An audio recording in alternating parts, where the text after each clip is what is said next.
Hi, everybody. This is Zeb Welborn, president of the Chino Valley Chamber of Commerce. We are here for our third episode of the Chino Valley Business Beat. Just as an FYI, I am coming back from a little bit of COVID, so I'm going to try my best to get through this, but you might hear a little coughing now and again.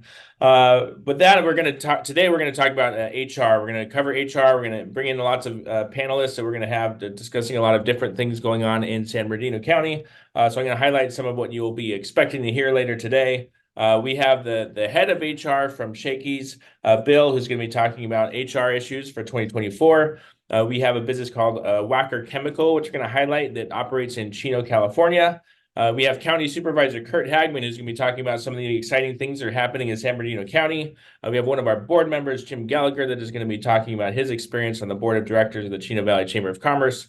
We have Sara Delgado, who is an ambassador with the Chino Valley Chamber, who's going to be talking about her business and some of the things that she does in the community. And then lastly, we're going to have our staff member, Lupe Hurst, who is going to be highlighting some of the events coordinating that we do for the Chino Valley Chamber of Commerce.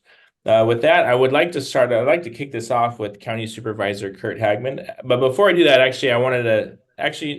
take that back. I am going to go with Curt Hagman. We're going to highlight some of the cool new things that are happening in San Bernardino County. Curt has graciously agreed to be on our show. So Curt, thank you so much for joining us today. And please introduce yourself and talk a little bit about what's going on in San Bernardino County, some of the exciting developments that is happening for the business community here in San Bernardino County. Thank you, Zeb, and thanks for having me on your show. And thank you for all our small businesses that continue to support our community. It's kind of an extraordinary time for the county of San Bernardino because we have extra ARPA money, American Recovery Act money, that we've been spending that came out during COVID, that we've been investing into a lot of infrastructure, especially here in Chino Valley. So I'm just going to highlight some of the things we're doing. We're putting over $30 million in the Prado Park, or into our parks in general. So some of the things you'll be seeing coming out in some kind of design or construction form right now is a new entry monument sign. We're moving the gatehouse, so there's not, the queuing behind it is easier to go through. We're building a new playground, a splash pad over there. We rolled out Wi-Fi using Starlink to the park, and one phase is already done. The second one's working on right now. We had a grant from Congressman Torres for $2.3 million to rebuild our snack bar at Prado Park as well. And a lot of things we don't see, but I got a lot of complaints over the years about our landscaping, how the gophers and the watering wasn't working. So we've been really working on the infrastructure behind there, new pumps, and taking care of some of those type of things. So you should be seeing lots of green grass this summer, lots of playable areas as we continue the program. You also saw that we were starting to have events there. We had a country concert. We're working on more and more concerts there. Across the street there, we are trying to secure, and we're getting pretty close to a deal with Live Nation. We all heard about 5 Points leaving Irvine. This is kind of still in the not signed stage, but getting close to being signed. We're looking to bring up an amphitheater in Prado area. And so we think it's going to be kind of near where the golf course is right now. And that would be the 6,000 to 8,000 seat amphitheater that will have multiple concerts each year at. So we're excited about that as well. Another county asset is Chino Airport. And so we're starting to invest into a lot there too. We've already awarded a contract to see new branding, new signs, fencing around there, a lot of improvements on site and around it for visibility's sake. So those are all still going very strong as well. Another county asset is Guasti Park. You know about Top Golf. We're looking at two other large anchors like Top Golf. We're in negotiations. I can't completely say what they are right now, but we're looking to really improve that as an asset in the 4th district as well. But mostly my job is to partner up with our city. So we've been putting a lot of our resources into city projects. And I do a little teaser. Going to show up in Chino Hills and Chino both this month, well, in March, to give full-on reports of all the infrastructure parks projects we're doing in conjunction with the cities. So some of it is infrastructure, sewers, purple pipe, things that are you don't see as much, but really kind of helps advance the community going forward. And other things you will see, investment into community parks, into community centers and those type of things here in Chino and Chino Hills. We're doing some of the same things in my other cities in Montclair, Upland, and Ontario as well. As you know, I sit on Ontario Airport, so I'm going to brag a little bit more about that. We hit our all-time records. Um, we hit our annual 7th year of local control, and now we have over 6 million passengers this year, the highest amount since 2008, and the highest amount of international travel ever in the history of Ontario Airport, and we're still growing stronger every day. We have international flights to Taiwan, Mexico, and El Salvador. But we also add a lot of major international gateway airports like JFK, Atlanta, Dallas, Charlotte, and Phoenix. And starting in April, Ontario Airlines will be added daily routes from Ontario to Portland and Salt Lake City. We're also going so every month we have like 2 or 3 new locations, which is fun for us to look at. We partner with Clear at Ontario Airport to help make the experience smoother, and you can enroll in terminals 2 and 4 near the standard security checkpoints. Clear is a streamlined security screening that is seamless and secure using biometric technology. And December 2003, Ontario U.S. Customs and Border Protection unveiled the new Global Entry Enrollment Center. So no longer do you have to go to LAX to get that done. It's the 6th center in California. And you can get, for those international passengers that want to get that. We're also seeing major projects over there too. We're seeing new vendors within our terminals, Chick-fil-A, Dunkin' Donuts, the new Brewery X, and new parking spaces. So we're getting that. So we're doing very solid here on the West End. We're putting a lot of investment, a lot of partnerships that the county has with both our local cities and our port and others that you'll see dramatic, I guess, hopefully improvements in the area that will help our quality of life and make our business more attractive for people to continue to invest in the West Valley area and come visit us. So we're looking forward to some more and more projects coming out, and we'll have stay tuned for, I guess, other good news in the future. Yeah, no, and that's one of the things that I get very excited about, and I love your approach and how you've kind of worked with the county to help. I see the San Bernardino County and the Inland Empire really is kind of like this hub where everything's kind of like coalescing and that things are growing and that we're doing wonderful things here. You've been a big key proponent of all of that stuff that's been happening locally. What's one of the things that you're probably most proud of that you've accomplished over the last few years as county supervisor? Well, there's a lot. I mean, for me, I just like that we're going in the right direction. I guess it's all the little pieces that come together. It's the partnerships we have with you, the chambers. It's our business community that's staying strong. It's the fact that we weathered COVID better than anybody else in California, as far as I know, and that we have the ability to invest in longer term projects and infrastructure that's going to keep us healthy for the decades to come. And I guess the fun part of all that is more of these entertainment venues. We have such a great resident population here. I really hate myself having to travel outside the county to go, see restaurants or shows or, events. And for us to bring these bigger venues into town and have these long-term partnerships. So we have, concerts. I didn't mention, but we're getting, hopefully we'll know by June when that we get a 2028 Olympic venue in Prado as well. I think it's ours to lose at this point. So I would rate it at 90% that we get the shooting park down in Prado again. We've been working on that diligently for the last couple of years with LA 28, but it goes to the city council in LA in June. So we'll see what they decide.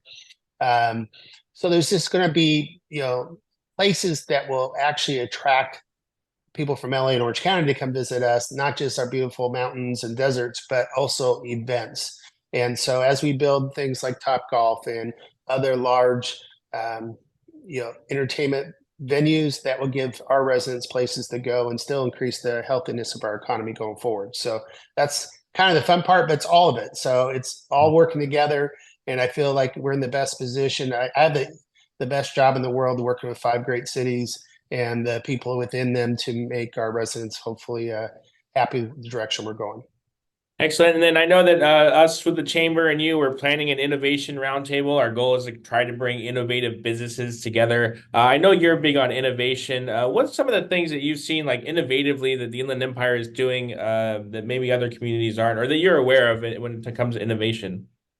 Well, we actually are part of NACO, National Association of Counties. Like all of us, we have different associations. That's every county in the United States are participating in that.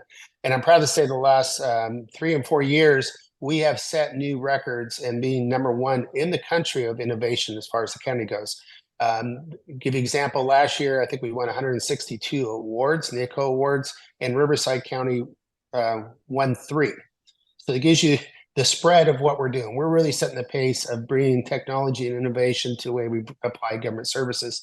Some of the things our residents will see is like if you want to go online to have a building inspection, we can geo coordinate your phone and take a picture of that hot water heater strap so we don't have to send somebody out. And so a lot of these things are very helpful and convenient for our residents and business but it also saves time and efficiency for our county government. You can imagine with being the largest geographical county in the United States to send a building inspector from San Bernardino to some high place, Needles in the desert. That could be an all-day event, but now we could literally go online and using technology and in 10 minutes get that inspection done and move on to the next one.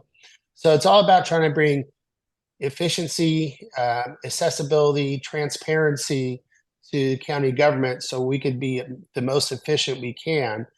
When that's getting permits out, it's doing inspections, it's offering our county services, it's trying to be accessible in the large geographical place. Part of that's also infrastructure. We're investing. One of the things we're working on right now, another agency I'm on is called San Bernardino COG, Council of Governments, which is all the cities in the county put together. It's a smart county platform where we'll be doing things here in the future that we haven't done before. Synchronize traffic signals through multiple jurisdictions, for example.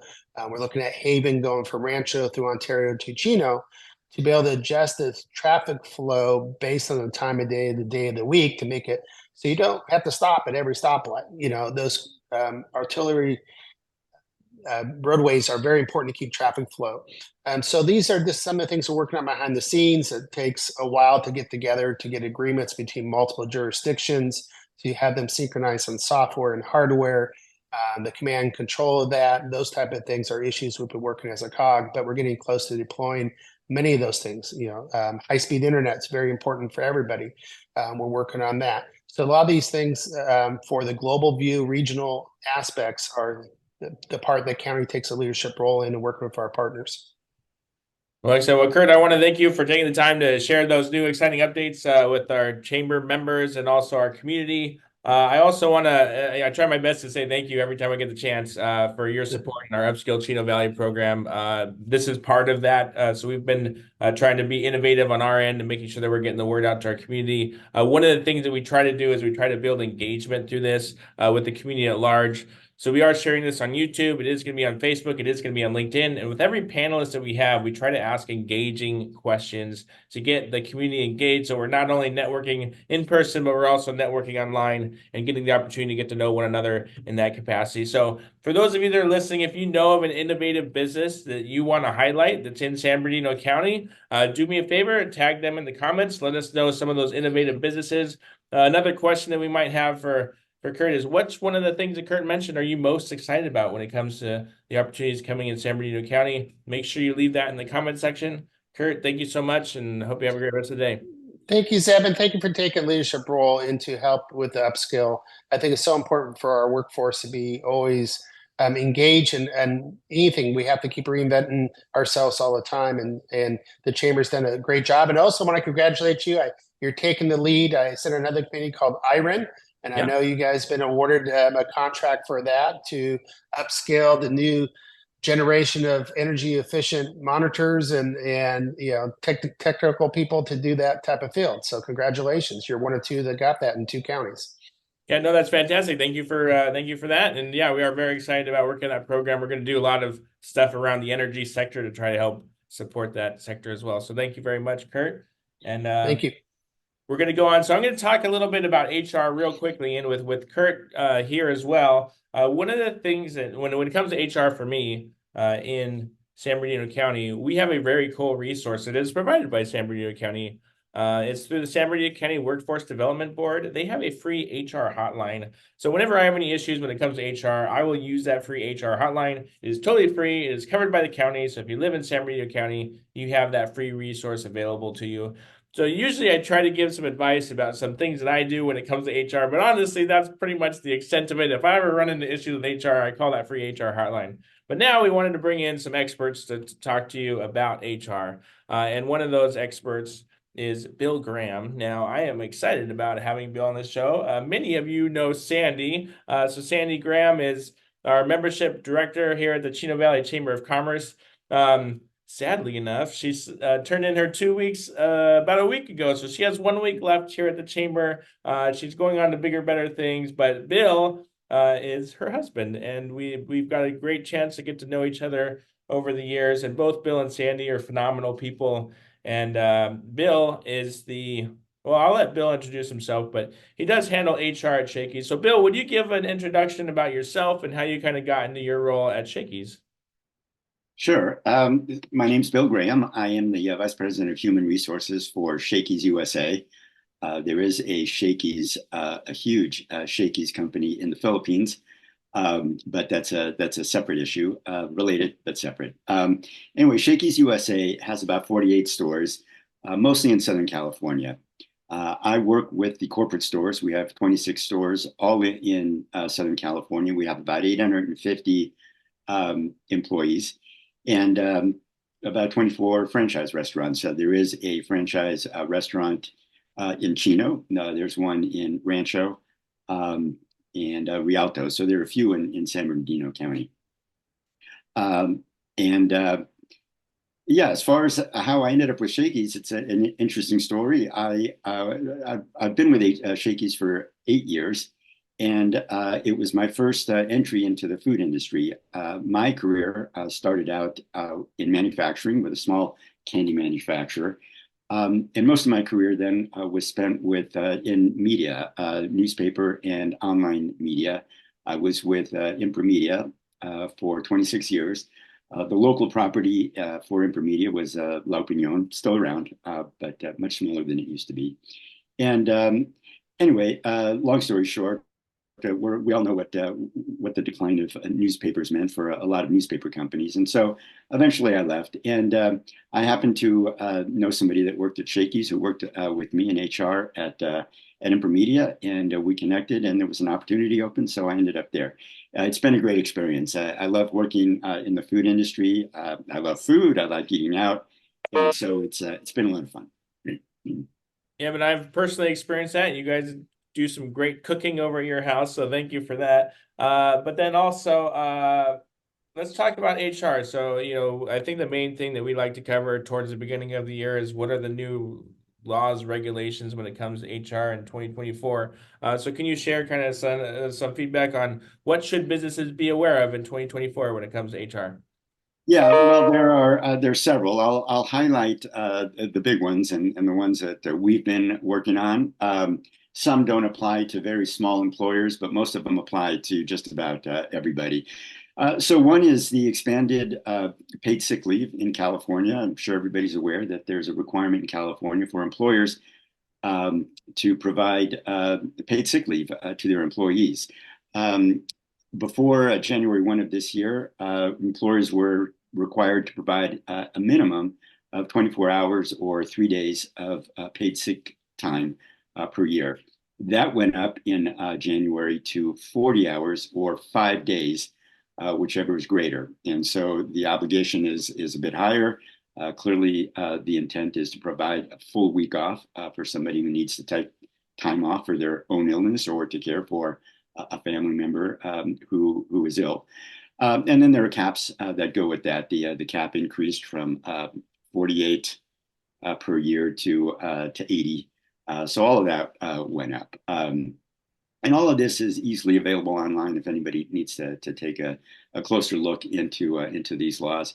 It's fairly easy to find. That one you can find under SB 616 if somebody wants to look that up.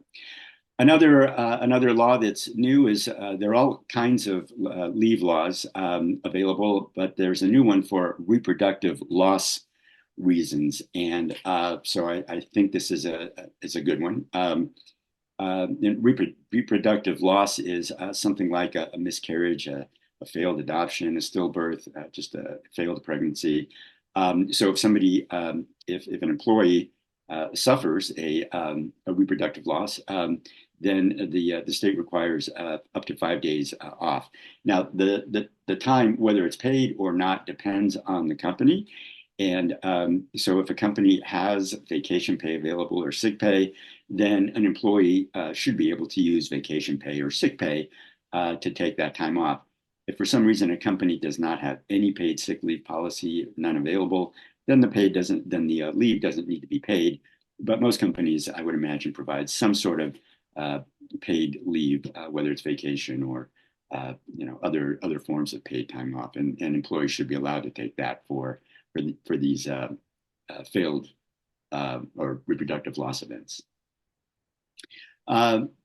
Another one that's kind of big that I'm sure people have heard about is the workplace violence prevention program requirement. This one is going to be administered, or the enforcement agency is CalOSHA, and it's fairly extensive. It pretty much applies to every employer, so every employer ought to be aware of this.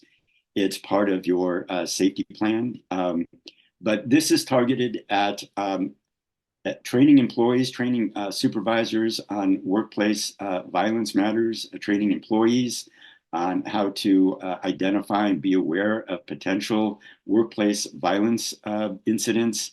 Employers are required to have a plan in place that explains what the training is, what the systems are in place for identifying potential workplace violence hazards, the systems for remedying any hazards that might come up. And these workplace violence hazards, aren't necessarily just the big ones like active shooters. It could be something as simple as one employee threatening another employee in some way. That would be considered a potentially violent incident, and that needs to be dealt with.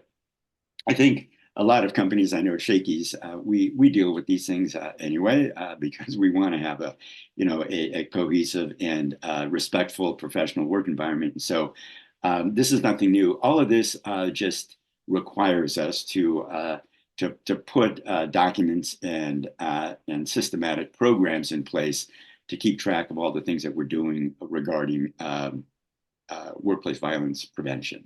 So that's a big one. That one is SB 533, otherwise known as Workplace Violence Prevention Program. And there's lots of information available. That one doesn't become effective until July 1. All these other laws that I'm referring to started on January 1, but this one is July 1. So companies have a little bit of time to do the research and look into what the requirements are.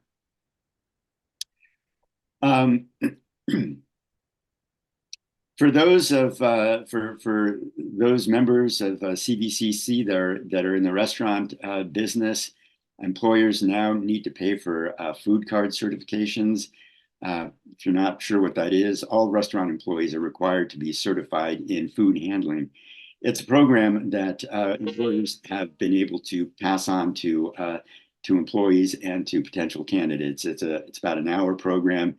Costs about $15. You get a card, a food handler card that is good for 3 years, and we typically have required the employee, especially if they don't have one, to obtain one and then show it to us when they come on board, or if they have a card that expired, if they're working for us, they renew it and then they present us with the new card.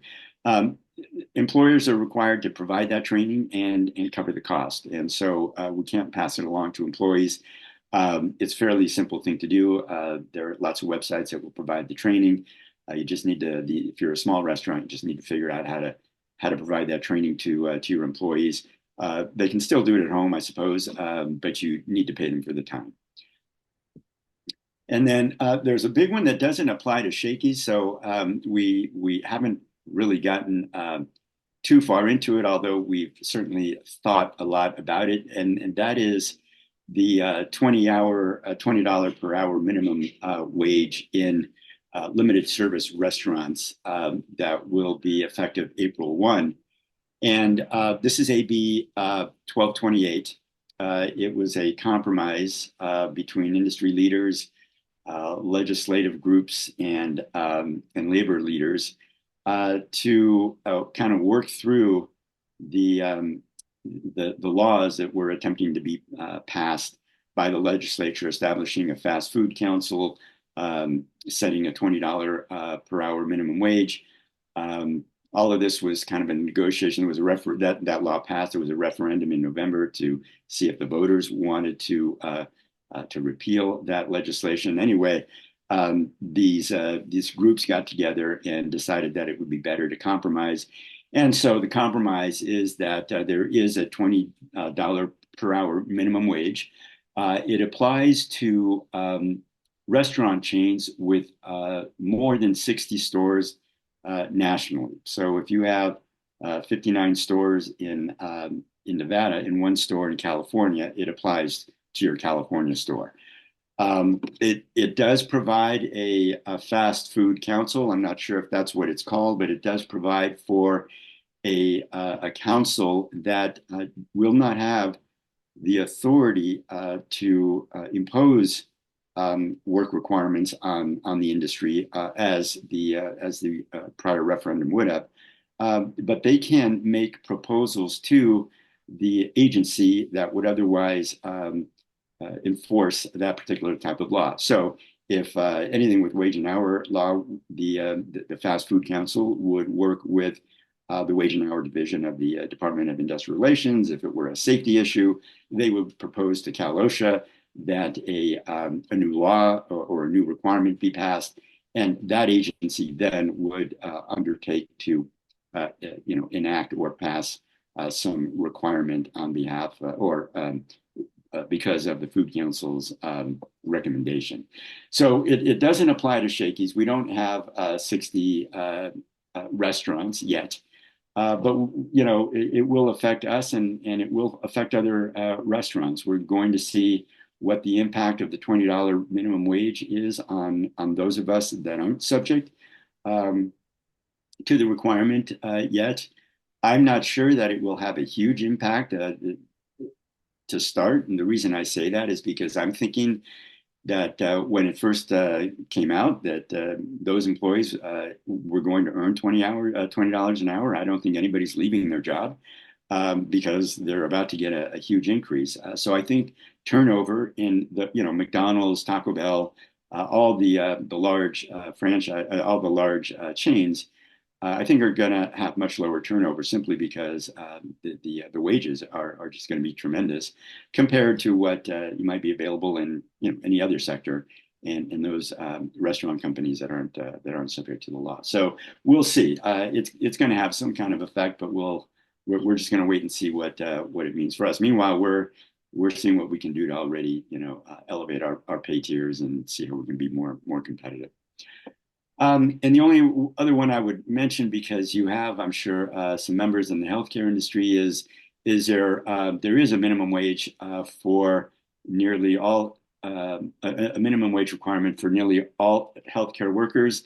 And this is not just physicians and nurses and key healthcare employees. It applies to peripheral staff like janitors and housekeepers, clerical workers, food service workers. So if you're in the healthcare industry, that would be SB 525. I'm sure you're already aware of that, but it does raise the minimum wage for that industry. So there are a few others, but those are the big ones that we're dealing with this year. Zeb. All right. Well, hey, Bill, thank you so much for sharing all of that. So yes, if I'm hoping that you're able and available if anybody has questions to follow up with you. So if you are, let me know. But then the other question is this is just one general tip, maybe not the new things that are coming this year, but what's one tip you would give to businesses when it comes to HR in their small business?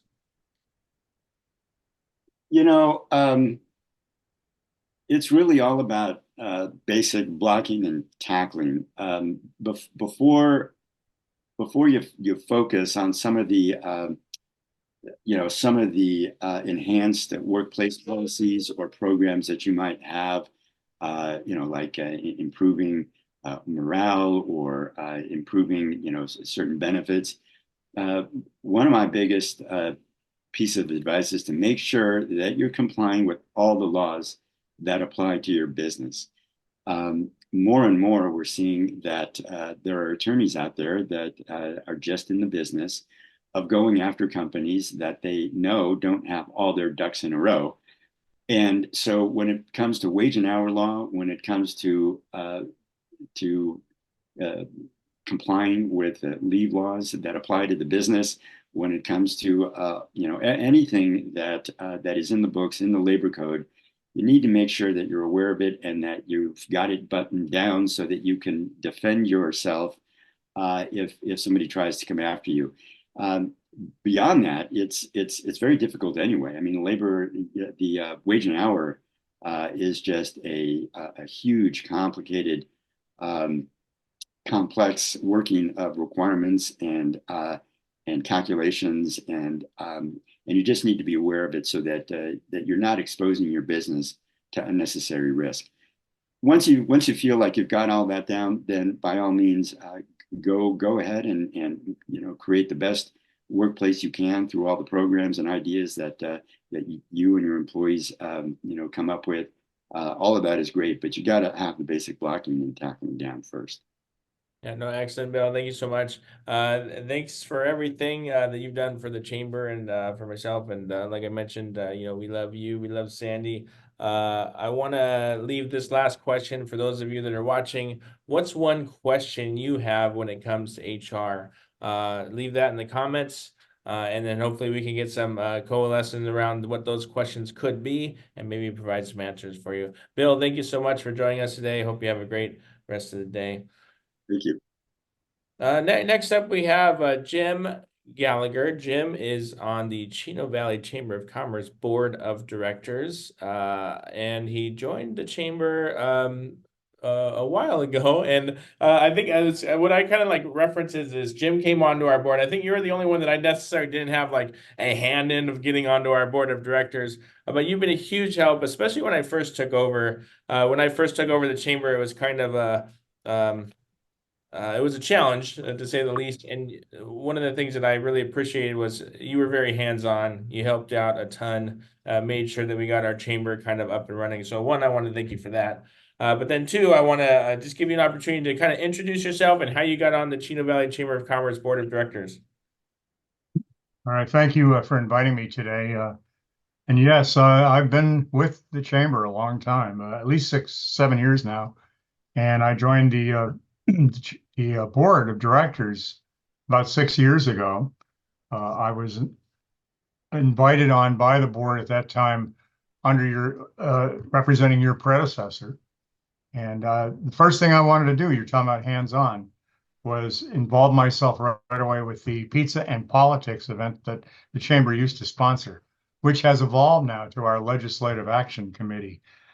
And the reason was I felt that the chamber had a good opportunity, to connect better with government and so on. And I felt that I could help that in some ways. I have an HR background myself, so I really enjoyed listening to Bill recently. One of the first things that I noticed about the chamber board was it had issues, and not bad issues, but we were struggling at the time financially. And I think, to your credit, Zeb, one of the things that you helped do was attract the type of income and financial acumen that we needed to expand. Because just like any business, the chamber needs to expand in order to survive. I found that the board makeup now is more representative of the business community. It's diverse. We have small business, large business, minority-owned businesses, and so on. One of the things that you asked me about when I first came on as a board member and we connected was what do you think we could do to improve the chamber, which I've always appreciated. And what I recommended was, first thing, let's work on that office environment, because it was an old office. It's a beautiful building, but I felt the interior could grow. And fortunately, some other people, our former chair, also picked that up and suggested it and pushed for it. And we on the board found the money to do that. The other thing that I recommended was you needed more staff. I could see right away, in order for us to expand, we went from a staff of what, 3 people and the president to now what do we have, about 8 now or 9 on staff, and each and every one of them, I might add, is very talented. Really knows what they're doing. It's really a pleasure communicating with them and working with them. So I think, to your credit, you've done an excellent job on that. Some of the other things that I've noticed that we've done, we brought on some big sponsors, and I think that has been very helpful because let's face it, we're not an effective chamber unless we represent the whole business community, not only small, but also the large businesses within our region. So we've beefed up our events. Chambers, a lot of times, are known just for ribbon cutting, but we've done more than that. I mean, we have our business expos, we have our mixers, we have the salute to public safety. We connect with government. We on a typical chamber meeting, for example, we discuss what's going on in our local city governments that we need to know that affects our chamber. We discuss what's going on with our ambassadors and their role in going out and finding new businesses that might want to join. And we have a lot going on. So I'm trying to think, looking at my notes, by the way. Well, Jim, let me interject. Go ahead. Yeah, ask. You have so I know you have a career in HR. Yes, What I do. one HR tip that you would give to businesses in the Chino Valley? Oh, I have an outstanding tip. So much thanks to Bill for updating, by the way, some of the new events in HR. I saw HR evolve from a clerical role to a strategic business partner. So my advice to your businesses, treat your HR representative as a strategic business partner. Not only just ask them on the small things, but bring them into your business, get them to understand your business and what your needs are, and they will be much more effective for you. So when you latch on to an HR representative, hold on to them, treat them like you're their closest ally. And a lot of times HR is viewed, just as a clerical role or a note taker, and they aren't. As Bill showed in his presentation, they're very knowledgeable. I used to teach workplace violence awareness myself. I worked in big Boeing, and I was an HR representative there, and I picked up a lot of clues about what businesses need. And I did evolve into that strategic business partner role. So that's my one piece of advice. Yeah, no, that's great. And then I think, one of the things that I appreciate about you the most is, we kind of give like these board commitment agreements to our board, and not everybody follows those commitment agreements, I guess. And you mentioned the question that I like to ask of anybody. It's I ask 4 questions of every chamber member when I ask them. It's like, what do you like about the chamber? Or what do you know about it? What can we do to improve?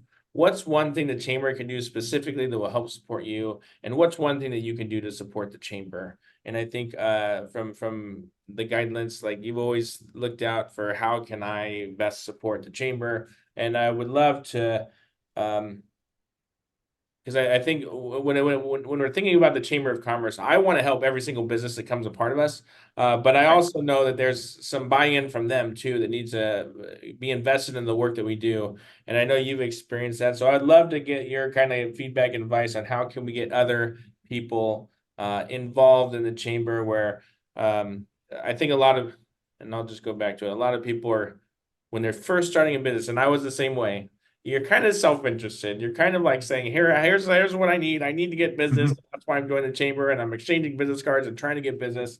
When I've seen people be successful in their role in the chamber, it's when they dig in a little bit and they think of it more of like, how can I give back? And then opportunities kind of present themselves. And I feel like I'm also one of those when I kind of made that decision to be a lot more of service. How can I help and just be of help? I feel like I've my career has benefited as a result, and I kind of want to spread that message a little bit amongst our business community.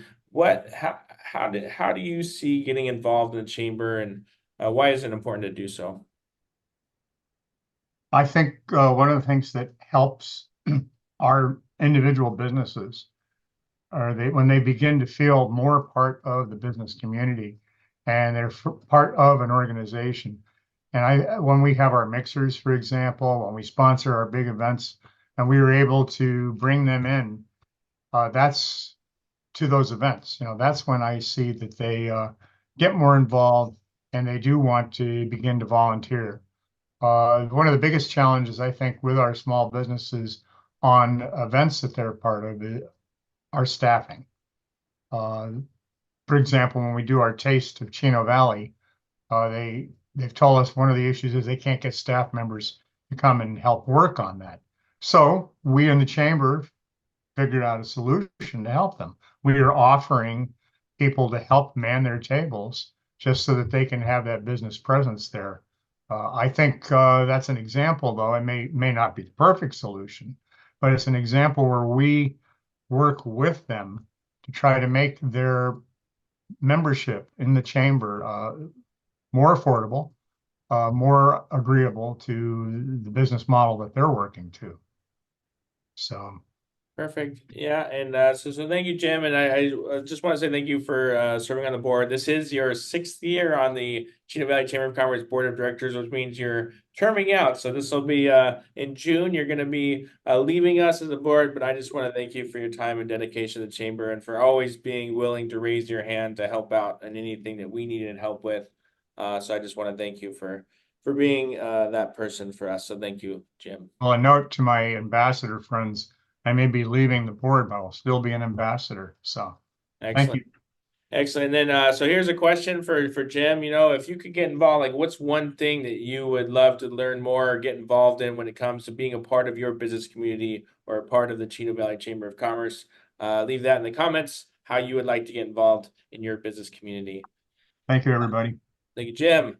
With that, I'd like to bring on Sara. Sara is as our new ambassador chair with the Chino Valley Chamber of Commerce. She told me she was super nervous to do this today. Yes.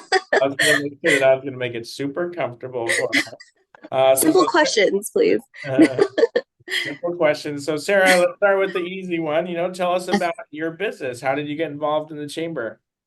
So I'm the outreach specialist at Options for Youth Public Charter Schools. I actually work for the management group that manages all of our 38 school sites, plus our 6 sister schools. So my job is to be out in the community and let people know as to what we do, because we do help students 14 up to 24. I believe our Chino location is 12 up to 24 years old.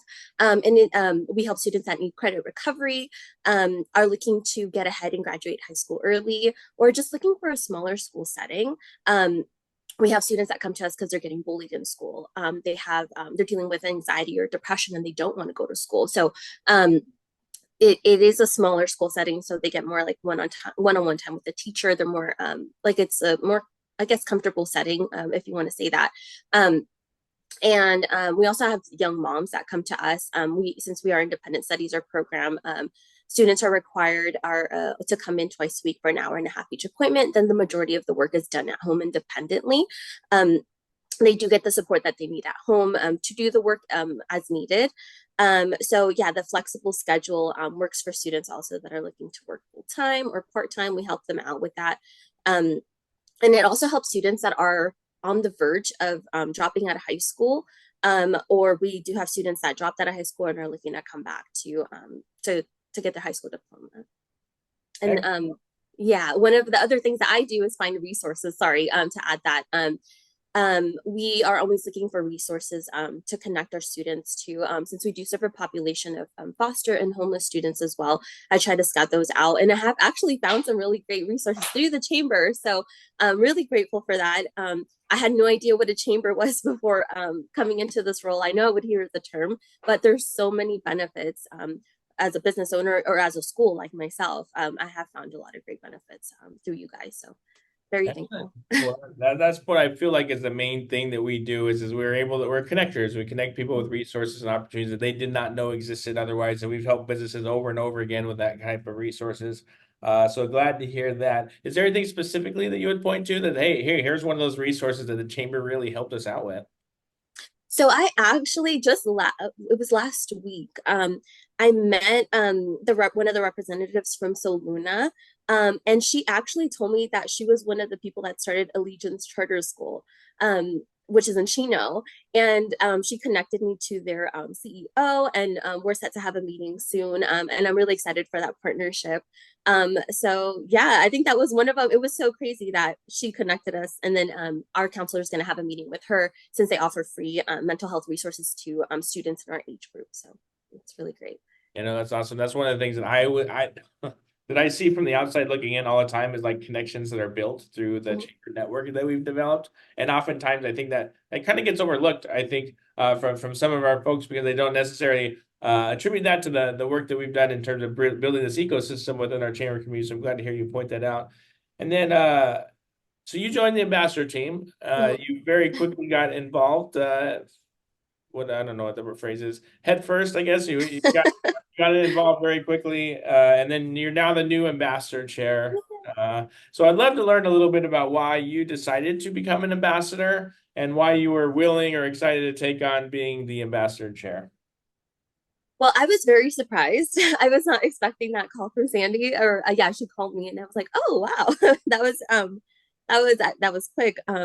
So I was with you guys for a year, and then she asked me. So I like planning things. I like being involved. That's just how I am. I don't know how to function unless I'm busy. That's just how my brain works. So I was like, you know what? Why not take this on, get more involved? I know I'm going to learn a lot from this too. For example, you were out sick a few weeks ago at our ambassador meeting, and I helped run the meeting with Sandy, and that was one of the first for me. It was again scary for me because I was like, oh my god, what if I say something wrong? What if I run this wrong? And it was fun. It was a cool experience, and I'm excited to do it again. But I wanted to take it on again just to get more involved, and just see how much I can grow in this role and keep learning. Just like I ran my first meeting. So that was my thing, is just more involvement. And I love our ambassador meetings. I love being a part of these committees as well, like our planning committees for events. So anything that I can do to just get more involved and help the chamber, I'm all for it. So Awesome. Well, number one, I say wrong things all the time, so don't be worried about that.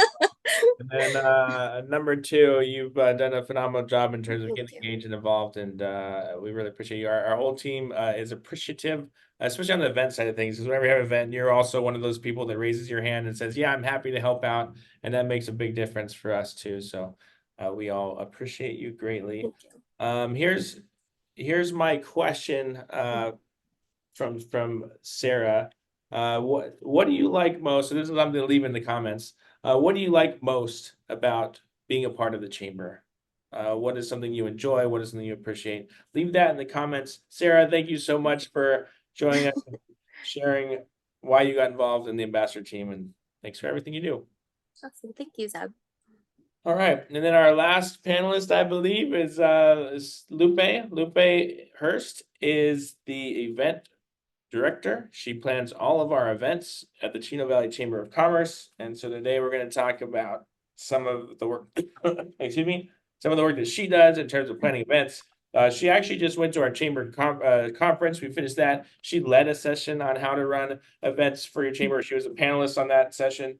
So she's got some good advice and tips on event planning. But let's start with that, Lupe. You are planning our events. Let's go through maybe a couple of pieces of advice you would give for people if they are planning their own events. Yeah, well, first of all, I'd like to start off by saying that planning an event is not an easy task, and there's a lot to do, and it's very easy to get overwhelmed. My biggest tip is to stay organized as much as you can, and using the right platforms is really helpful. And so just to elaborate on that a little bit more, at our chamber, we specifically use Asana, which is a software program, and that really helps our team communicate. So making sure that everyone is on the same page I know marketing and Josie and I work on the marketing aspect of the event and also work with other departments. So making sure that we have deadlines first is going to be critical. And making sure that you stick to those deadlines is also very important. That's my biggest advice. And of course, communicating, making sure that there's communication along the way, because as you work on different tasks, it's very easy to get lost in one task and divert to another. So one thing I like to do is to keep track of everything. I use a Word doc and I'll put in everything that I've been working on along the way. I also created a checklist that's a very general checklist of the event planning process, which I'm more than happy to provide to anyone who would like. And one of the last things that I would say is to refer to your previous year. If you're hosting this event for a second, third time, make sure you're referencing previous years and not forgetting to also look at what you've done before, what you could do, and then listening to your audience. So we also send out surveys after our events, and making sure that you're referring to those as well for feedback is very critical. Perfect. So you've been doing our events for over a year now. You've got a chance to experience like all of our normal chamber events. We've kind of thrown a couple of new ones in there as well. Let's talk about like what has been your favorite event that you've helped plan and coordinate so far? I would say the Business Expo, and that's because for those of you who aren't familiar with this event, it takes place at the shops at Chino Hills. And the best way to describe it is each business has a booth at the Business Expo, and it's a good opportunity for them to showcase their brand, get visibility in the community, and build those relationships. And so that really is my favorite event, because I get to work with all sorts of businesses and get to know what their needs are. And so that's really helpful for us too, because once we can identify those needs, then we can let them know which other events benefit them, or we can connect them with the proper resources. Excellent. And then let's talk about upcoming events. So what are some of the things that you are currently working on that our members should be aware of when it comes to upcoming events? Yeah, working on all of our events for the year. One of my biggest goals was to have dates set ahead of time. And so our upcoming event is our Salute to Public Safety. That's going to be on March 21st at the Chino Hills Community Center. That is from 11:30 to 1 p.m. And we also have, after that, we have our Taste of Chino Valley, which is a very big event that Jim touched on a little bit earlier. That's on May 23rd, and that's at the shops at Chino Hills. And those are our two upcoming events. We also have more to come, but those we'll have you guys wait on the dates for that one. Don't want to go away all the good dates at once, but more to come on those. Okay, perfect. And then, yeah, like I said, Lupe's done a phenomenal job in terms of organizing and planning those events and working with teams together. Maybe so here's the question that I would love for you guys to put into the comment section is, which event do you enjoy the most that the Chino Valley Chamber puts on, or that you've participated in through the Chino Valley Chamber of Commerce?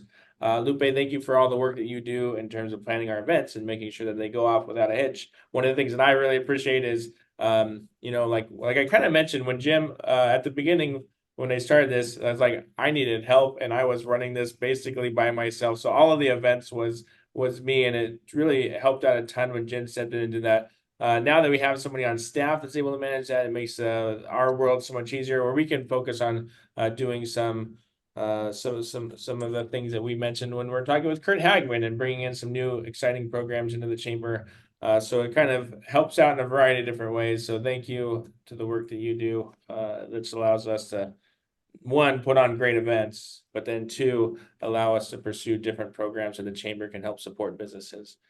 So thank you very much. Thanks, Lupe.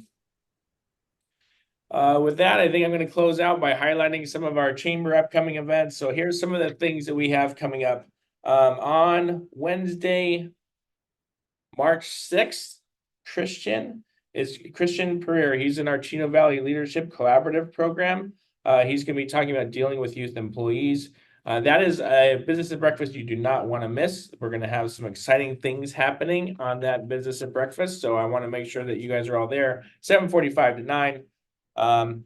On March 13th, we are doing our legislative advocacy section. We call it Zoom into Advocacy. We will have Senator Kelly Sayartu, who will be there talking about some new pieces of legislation that he is proposing, but it's also an opportunity for our Legislative Action Committee to get together.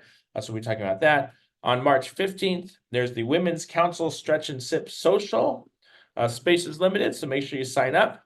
On March 20th, Nancy Davidson will be leading our Business at Breakfast on unveiling the anatomy of exceptional leadership. And then lastly, on March 21st, that will be our Salute to Public Safety, which Lupe mentioned earlier. So I hope you all are able to make that. I want to thank you for listening today, and we hope to see you back next month. Remember, this is an opportunity for us to engage with each other. That comment section, if you see this pop up in your feed on the social media channels, take a look at those at the comment section, engage with some of those questions so we can get some good feedback and communication and networking going out in the business community. Thank you all and have a great month.